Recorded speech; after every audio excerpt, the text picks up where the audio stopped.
Hello students, अस्सलाम वालेकुम। कैसे हैं आप? खैरियत से हैं? I am Khalid Khan, your academic English teacher. आज हमारे पास सेकेंडरी की पोम बच्चों आ रही है और बहुत ही इंटरेस्टिंग पोम बच्चों है। You have to listen till end ताकि लेक्चर पूरे दिमाग में आपके आ जाए। वेलकम। और ये हमारे पोम बच्चे हैं, बड़ी ही इंटरेस्टिंग पोम है, बहुत ही नेचुरल ब्यूटी वाली पोम है और नाम इसका है the solitary reaper. The solitary की मीनिंग क्या होता है? अलोन, लोन, अकेले, तन्हा। रीपर की मीनिंग है पके हुए अनाज काटने वाला या वाली। A person who cuts the grain. ठीक है बच्चों? By William Wordsworth, a great poet in the world, born 7 April 1770 at Lake District, वो खूबसूरत प्लेस जहाँ ये पैदा हुए, in London. Died 23 April 1850.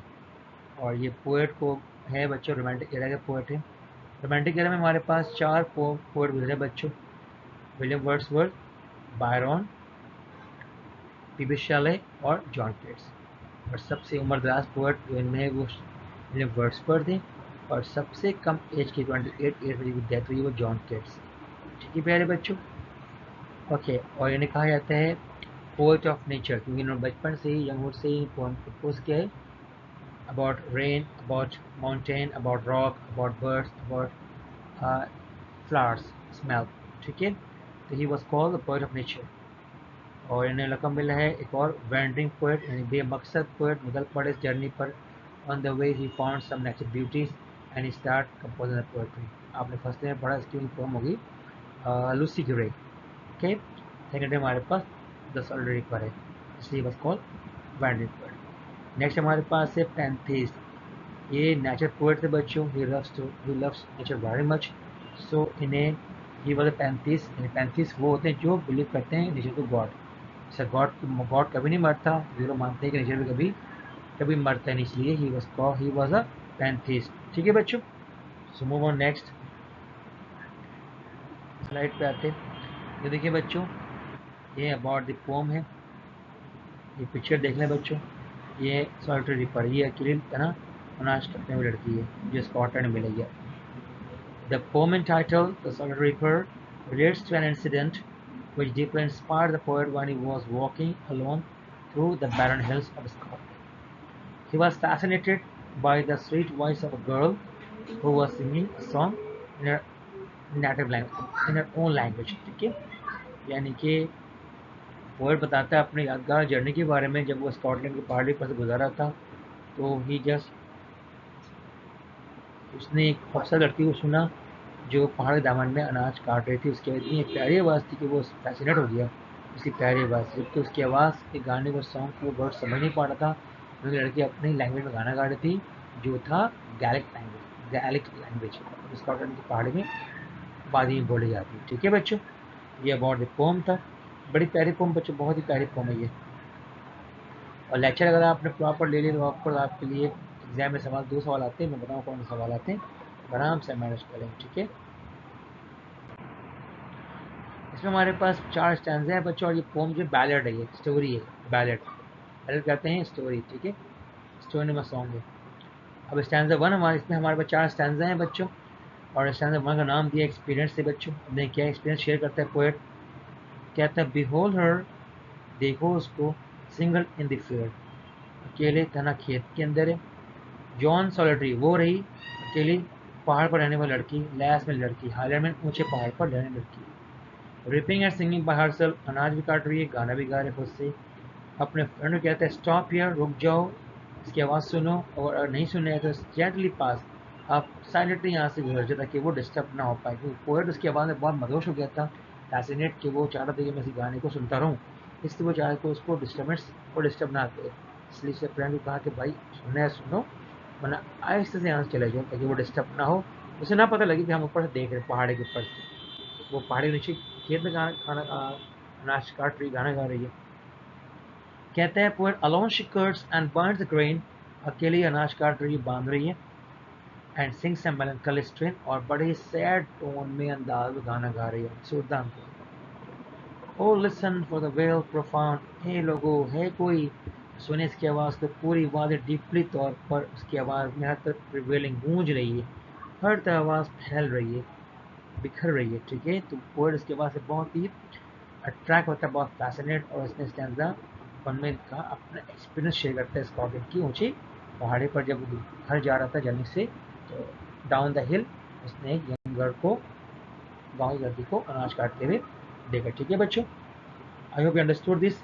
अब आते हैं नेक्स्ट के स्टैंजा 1 के मुश्किल वोकैबुलरी पर। Behold, look, yon lass that girl, dripping, cutting the grain, melancholy, very sad, grief sorrow, Christian melody, well, valley। ठीक है, आगे बढ़ते हैं। अब ये स्टैंजा और बड़ा इंटरेस्टिंग है बच्चों, और सुनिएगा। इसमें कंपैरिजन, मवाजना करता है पोएट। आई थिंक आपने दोनों बर्ड को सुना होगा। दो बर्ड जो है मशहूर बर्ड दुनिया के मशहूर है बर्ड है, जो सॉन्ग बर्ड्स कहलाते हैं, स्वीट सॉन्ग और थ्रिलिंग सॉन्ग के नाम से मशहूर है। एक एक बुलबुल और एक एक कोयल, नाइटिंगेल और कोको बर्ड। अब यहाँ मिसाल दे रहा है किस तरह कॉम्पेयर करते हैं। एग्जाम में सवाल आते हैं कि which to bird the poet compare that girl song. अब यहाँ पे कहता है poet, no nightingale did ever chaunt, आज तो पहले कभी नाइटिंगेल ने ऐसे गाना नहीं गाया होगा जैसे लड़की गाना गा रही थी। More welcome notes to weary bands, यानी बड़े खुशामदीद कर रही थी गाने सुनाकर उन मुसाफिरों को, पूरे काफिले को, traveller in some shady haunt, छायादार जगह पर, अमंग अरब एंड सैंड, यानी कि रेगिस्तान के, अरब के तपते रेगिस्तान में जब मुसाफिर लंबे सफ़र से जब घर पहुँचते हैं, यानी कि शेडी हॉर्न पे, छायादार जगह पर जहाँ साया होता है, जहाँ आराम करने के लिए, वहाँ पर वो जो है बर्ड नाइटिंगेल बड़े अंदाज में गाना गाती है, मीठी आवाज़ में, ताकि और उनकी तमाम थकावट को वो दूर कर देती है, ठीक है। ये है हमारा फर्स्ट कॉम्पेयर। तो कहता है पोएट, मैं भी बहुत लंबे सफ़र से घर आ रहा था, थका हुआ था, ऑफकोर्स मैं थक चुका था, मैं बहुत एग्जॉस्ट हो चुका था। जैसे मैंने उसकी आवाज़ सुनी तो आपको मैं भी थकावट से कम मिल गया, मैं रिलैक्सेशन फील करने लगा, मेंटली पीसफुल महसूस हुआ उसकी आवाज़ सुनते। अब नेक्स्ट हमारे जो है बच्चों, जो बर्ड है वो है कुकू बर्ड, जो बहुत ही जारहाना, बहुत थ्रिलिंग सॉन्ग गाती है। अब मिसाल दे रहा है, voice so thrilling never was heard, ऐसे जोशीली आवाज़ मैंने कभी भी नहीं सुनी, यानी कि थ्रिलिंग सॉन्ग आवाज़। इन स्प्रिंग टाइम, बाहर के मौसम में, फ्रॉम द कुकू बर्ड, ये परिंदा है कोयल जो है वह समंदर के साइलेंट को तोड़ डालते हैं, समंदर के साइलेंस को। But in the silence of the seas among the farthest Hebrides, और दूर दराज के जो साहिल पर जो समंदर आराम कर रहे होते सुबह के वक्त, उस कोयल की आवाज़, चारहाना आवाज़, तेज़ आवाज़, बड़े भड़कदार आवाज़ में जब गाना गाती है तो ऑफकोर्स उससे वो समंदर मौज में आ जाती है। पोएट का मानना है कि मैं भी बहुत उम्रदार चुका हूँ, मेरे भी बहुत यानी कि पैशन बहुत सिलो है, तो ऑफ कोर्स जब उसकी आवाज़ सुनी मैं जारहाना सॉन्ग उस कल की, मैं भी यानी कि वाइब्रेंट हो गया, ठीक है। तो कहते हैं कि the girl song is more sweeter than nightingale and far their than cuckoo bird, ठीक है बच्चों। सवाल यहाँ क्या बनता है, which to bird the poet compare that girl sweet song. आप लेक्चर देख लिए तो आपका आंसर आप उससे भी बना सकते हैं, ठीक है बच्चों। अब आगे आते हैं इसके मुश्किल वर्ड पे। चांद जो है वो सिंह है, वेरी टायर्ड है, हेब्रिड्स आइलैंड है, ठीक है। नंबर 3 पे आ जाएं। अब यहाँ पे कह रहे हैं परसेप्शन है, वो गैस करता है पोएट। पोएट कहता है, well no one tell me what she sings, कोई मुझे बता नहीं सकता कि वो गा क्या रही है, यानी उसकी लैंग्वेज जो थी बच्चों बहुत डिफिकल्ट थी, पोएट को पहले नहीं पढ़ रही थी। पोएट कहता है, well no one tell me what she sings, perhaps the plenty number of laws for all unhappy far of thing। ऐसा मालूम होता है कि यहाँ पर कुछ मुश्किलात, मुसीबतें आई इस मैदान में, इस खेत में, नाखुशगवार वाक़यात पेश आए, यानी कि अर्थक्वेक है, सैलाब आए, फसल टूट फूट गई है, और उसके नुकसान के गम में वो सैड सॉन्ग गाना गा रही है। अगर ये नहीं है तो फिर शायद दूसरा गैस कहता बैटल लॉन्ग अगो, या फिर यहाँ पर कुछ जंगें लड़ी गई हैं, तो जंग उसके खानदान के लोग मारे गए, उनको गम में याद कर रही है। और ये भी नहीं है तो लास्ट है, और इट्स मोर हम्बल डे, बहुत सॉफ्ट सॉन्ग सिंपल गाने गा रही है, इसका ताल्लुक फैमिली मैटर ऑफ टुडे, इसका ताल्लुक आज से, सब नेचर सोरो, कुछ रियल के जो गम होते हैं, लॉस हो जाना, और पेन दैट हैज़ बीन, और मे बी अगेन, या मे बी अगेन। बहर के कुछ भी जो गाना गा रहे थे उसके एक वर्ड भी पोएट को समझ में नहीं आ रहा था, लेकिन वो 3 गैस करता है। इस स्टैंजा में सवाल क्या आता है, what did the poet guess in this stanza, या आते हैं will no one tell me what sing explain in own words, इसको बताएं आप। तो ये स्टैंजा को आप समझ लिया आपने मेरी वर्डिंग में। I hope that you understood very well, ठीक है बच्चों। अब आते हैं नेक्स्ट पे हमारे पास। नेक्स्ट हमारे पास स्टैंजा उसकी वोकैबुलरी है। Perhaps might be plenty of number of low things far off, very far in time or space, humble soft song। ठीक है, नेक्स्ट पे आते हैं। अब इस टाइम से लास्ट हमारे पास है फोर्थ है, और फोर्थ को नाम दिया है कंक्लूजन। पोएट कहता है what ever theme the matter सैंग, जो कुछ वो लड़की ने गाना गाया, उसका अनमैरिड लड़की ने गाना गाया, उसका टॉपिक पोएट को पल्ले नहीं पड़ा था। As per song could have no ending, ऐसा लगा था गाने की एंडिंग कोई है ही नहीं। विच है नेचुरल ब्यूटी की एंडिंग बच्चों कभी नहीं होती है, तो ऑफकोर्स उसके गाने में एक नेचुरल ब्यूटी थी जो पोएट को बहुत ही अट्रैक्ट कर रही थी, इसलिए वो कहता है as per song could have no ending, I saw her singing at her work, जब तक मैंने देखा उसको गाने ही गा रही थी और काम कर रही थी। एंड ओवर सिकल बैंडिंग, वो छुप कर वो अनाज को पकी हुई फसल को काटे जा रही थी और साइड बांध रही थी। आई लिसन, मैं सुनता रहा, देखता रहा, मोशनलेस एंड स्टिल, विदाउट हिले देखता रहा उसको। एंड एज आई मॉर्न, अब जब उसने काम कर ली बच्चों, तो ऑफकोर्स वो अपना अनाज लेकर वो घर की तरफ रवाना हो गए, पहाड़ी की तरफ, और मैंने ही पहाड़ी को क्रॉस कर लिया। उसके बाद बोल जाता music in my heart I bore, और जो मौसीकी में जो म्यूजिक मैंने सुनी उस दिन में आज तक दिल में मेरे मौजूद है। Long after it was heard no more, मुझे मालूम था कि इसके बाद मुझे ऐसा मौका सुनने का मुझे कभी भी नहीं मिलेगा, इसलिए भरपूर उसने गाने की आवाज़ सुना, विच हैज़ नेचुरल ब्यूटी, जो काफ़ी उसको फैसिनेट कर रही थी। ये था कंक्लूजन बच्चों। अब आते हैं नेक्स्ट हमारे पास की मुश्किल वोकैबुलरी है।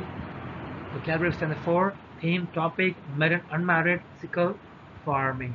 ठीक है, अब ये हमारे आगे इसके ब्लैंक्स आ गए बच्चे जो पासिफायर में आते हैं अक्सर, तो ऑफकोर्स आपको समझ में आ जाना चाहिए, मैं पढ़ दे रहा हूँ। जो ब्लू वाली लाइन से और येलो वाले इसका आंसर से।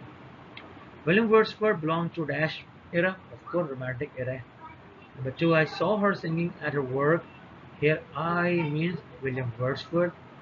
Hebrides mentioned in the Silver Ripper and are the island of the Scotland। Hebrides के island है बच्चों। Ballad is a song, ये poem कौन सी रिपर ballad है, song कहते हैं, गा के सुनाया इसने।